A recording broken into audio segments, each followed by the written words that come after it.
Well, as you can tell, I'm not in my truck. It's been like that for a few weeks, well, a couple weeks now. It's a long story. Needless to say, it's not running right now, so I'm in one of the company vehicles. But regardless, if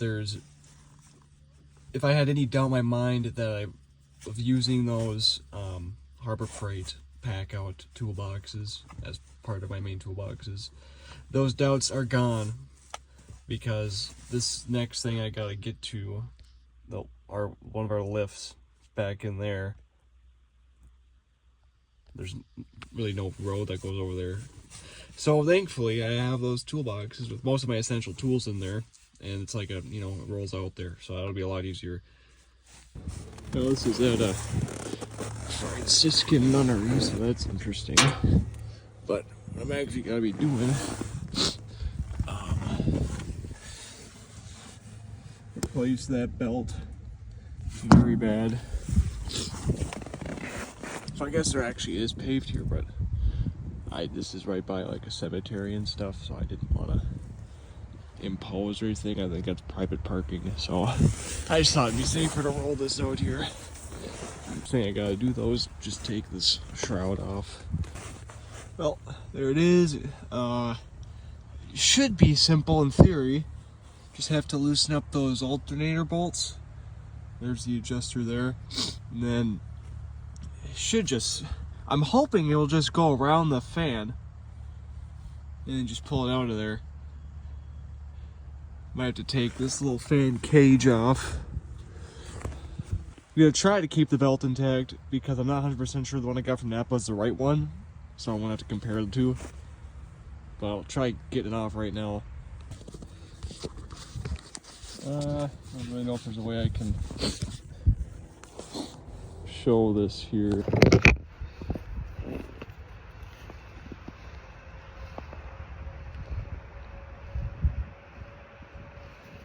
It's good enough for me. So here's the number from Napa I got.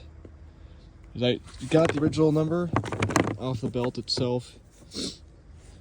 Mitsubishi REMF 1345. Put that in Napa.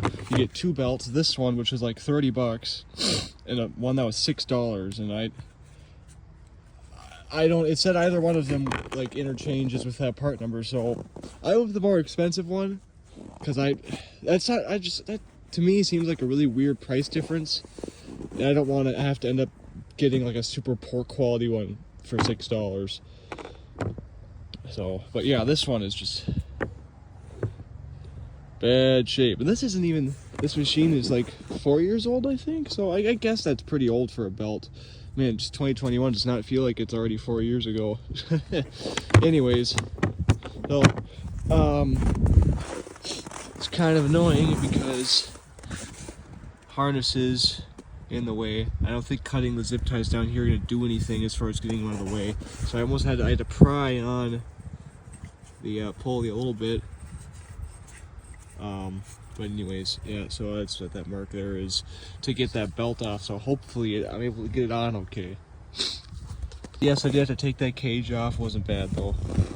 Just 4 10mm head bolts. Okay, so thankfully, since this engine is so small, it's just a little tiny little Kubota 2-cylinder.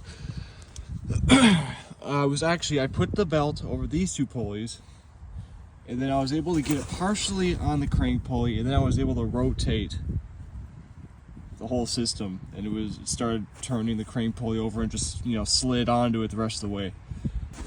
Well, I'm assuming you don't need to go gung-ho crazy on tightening this belt up. I might have actually done it too tight already, I don't know, but we're just gonna run it. No use in second guessing myself all the time. Of course, I'm sure it'd be in a manual somewhere, some kind of repair manual, but I don't have access to that. And definitely do not need to over tighten these bolts at all. I learned the hard way. My first job out of tech school, worked at a Bobcat dealership, and it was doing basically the same thing as this, but on a bigger engine. And I broke the flange because I tightened that bolt too much. So I don't think it takes much. It's just a tiny little belt, tiny little pulleys. All it is an alternator and a fan. I think this is more than enough tension to run that thing. But I'll be with the crew tomorrow, so I'll be able to keep an eye on it. But yeah, I got the fan cage back on. Just got to put that shroud on. It'll be good. I won't be able to run this because the keys aren't here. They're in the truck, and the truck is elsewhere. So, but yeah, that'll be it for this video.